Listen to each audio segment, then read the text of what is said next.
about taking, Michael's. Still a mess.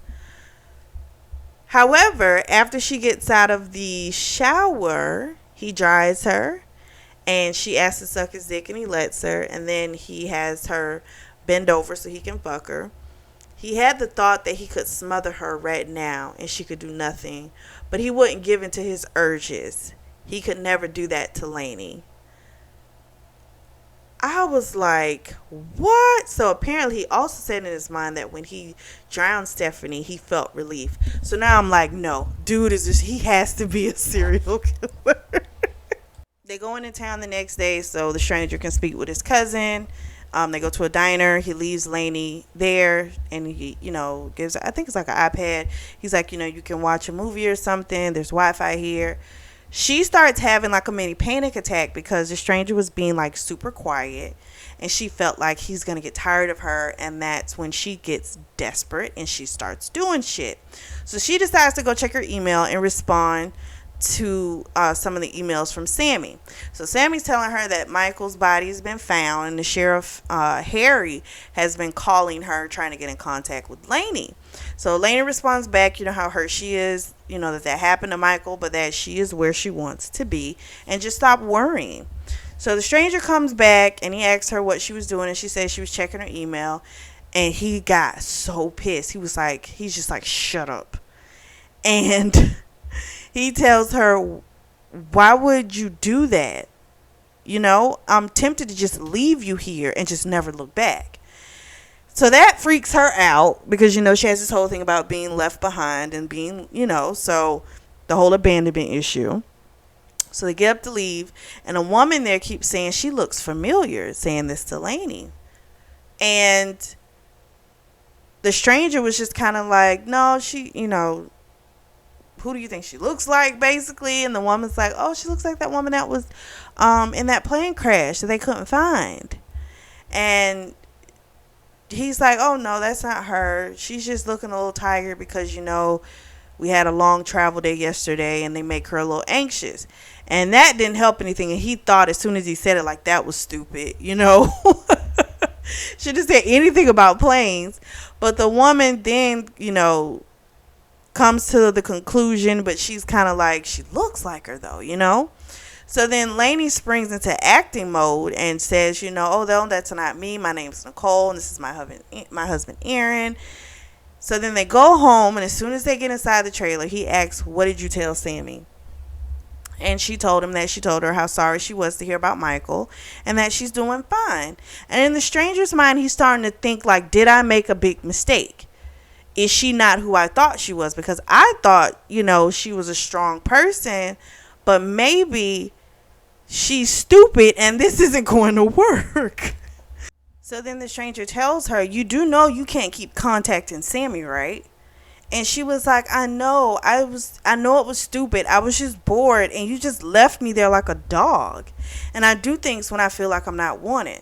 So then he tells her she can open up the gift that he had in the drawer, I guess, all these years. She opens it up, and it's a book of astronomy. And it was a gift to him.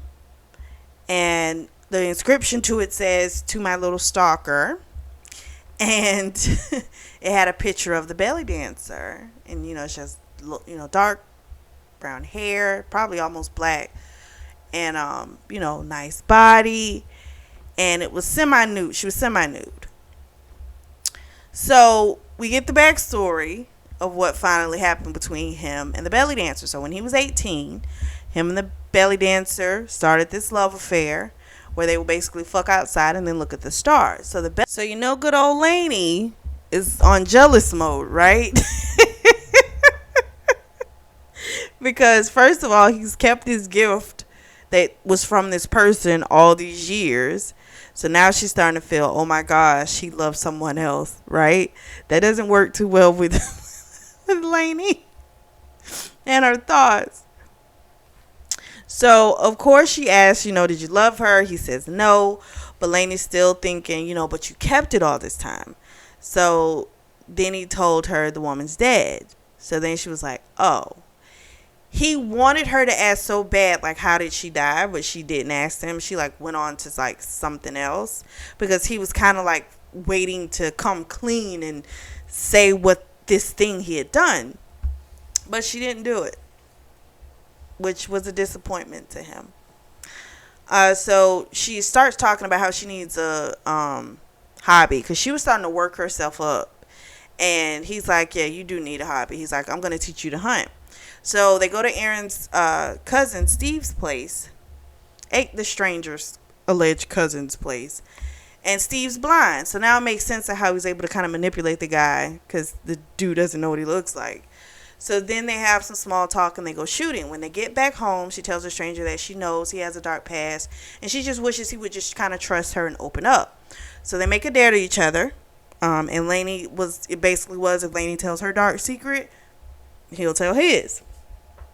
So Lainey tells the story of her putting something in her, ex's drink, taking the picture, sending it to the new girlfriend. And he was shocked because he had not anticipated on that being her secret. He just really hadn't. And then the stranger tells her about his. So the belly dancer had taken him to the woods and given him that present, that book, and told him it was over. She was done with him because he was now boring to her. The thrill of the chase was now gone, and she even laughed at him. Because I think she was 28. It was 10 years difference. He was 18, she was 28. And that sent him over the edge. Dude always had his rifle. Always. And so he took one shot to the head, took her out. He picked up the shells from the leaves, took the gift from her hand, and he left her there. The body apparently hadn't been found, and when he went back, I don't even know how long ago it was, but all that was left was like a skull. He took the bullet that was in her skull, he took it out. So there's no evidence. There's no way they could ever trace him back to that. And she steeled when he told her, but she told him she understood. And he told her he would never kill, he would never take her out, and that, he'd die for her. And then they had this like intense fuck session. So intense that he pounded her so hard, almost cracked the freaking hairboard. So the next day after work, he goes to the bar. They have a drink with Steve, and he explained, how much he really does like Steve, and that he had found out Aaron was someone who lived like in the Yukon, and he had gotten like all kind of stories from him about his childhood. That's why he was so easy for him to play the role. So Lainey and her friend Helen come in. The stranger doesn't like Helen, but she makes Lainey happy, so he deals with her. So he goes up to the bar to get a drink for Lainey, and then Helen comes with him. And, well, on the news, there's a story about Michael, and that he's the son of a coffee king magnate in Seattle, and that the autopsy reveals that Michael wasn't an accident, but it was a homicide. So then Helen's looking at the screen, and they show a pic of Lainey, and Helen is like, doesn't she look like Nicole? And the stranger, of course, was like, hey, maybe a little. Then, while Helen was ordering a drink, a picture of him pops up on the screen. And so it hits. Oh my gosh. Helen was like, oh my gosh. So he had to, Helen didn't see it. He had to keep her distracted. So he acted like he was like hitting on her. So he made the comment to her, I know you're, all alone. If you ever need a man to come around, do some things, I can always do that for you. And Helen had this like sad look on her face because she really thought of Lainey as a friend, and that was like sucky that her man was just hitting on her. So he told her that, and that just kind of kept her from looking. So by the time she looked back to the screen, it was on to like another news story.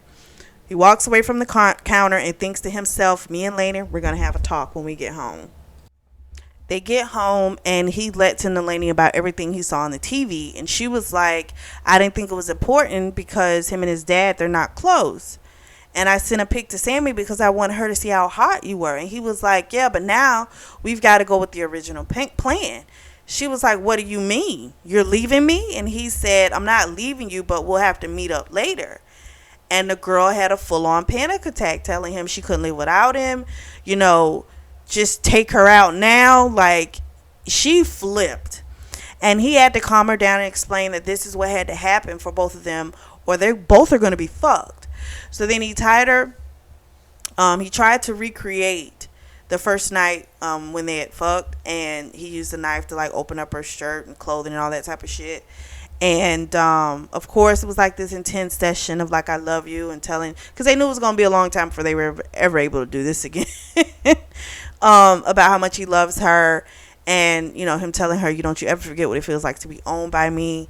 He comes inside her, and then when he was going to the shower, she asked, "Can I come with you?" And he was like, "No." And then she asked, "Who's Chelsea?" And he was pissed because he's like, "I thought you were over this petty jealousy shit." And he told her, "Figure it out." So the next morning, the stranger goes to the coffee diner place and sees Helen, and she looks terrified. And so he tells her that he was just joking with her about, the other night. He didn't mean anything by it. She's not buying it. So he told her, Nicole, she's home. She's had a headache. It's that time of the month. And he asked her about the internet connection so he could get a look at her laptop. And there was a pic of him. So he asked her, "How long ago did you call the cops?" And it hadn't been too long before he had arrived to the diner. So then she was about to scream when she got up, but he showed his rifle and she shut up. So then he cut through the back of the diner, through the kitchen, went back to the trailer. Laney's there. Steve's there. Has a gun pointed at her. Steve slept with Helen the previous night, and she told him about what was on the TV screen and that she thought he had kidnapped Laney. So the stranger came to an agreement and said, "If you give Laney a head start, then I won't expose the affair between you and Helen." Because Steve had did this whole soapbox thing about, "I don't mess with other women's, other men's wives," and all this type of stuff. But then he effing this woman. So he agreed. Laney takes off, and then the stranger was after her, which he caught up with her not too long after. But it was a thrill for him because you got to remember, he loves to hunt. So he finally catches up with her, and then he shoots her. Even though it hadn't been said, she knew he was going to do that. But she wasn't worried because she knew this was a part of the plan. And it would help him get away because everyone's going to be so concerned about her being shot. So before he left, he said, "They call me the hunter," and he took off. So a year goes by, and Lainey's back in Seattle. She lives alone. She's just living like a normal life, which is now so boring to her.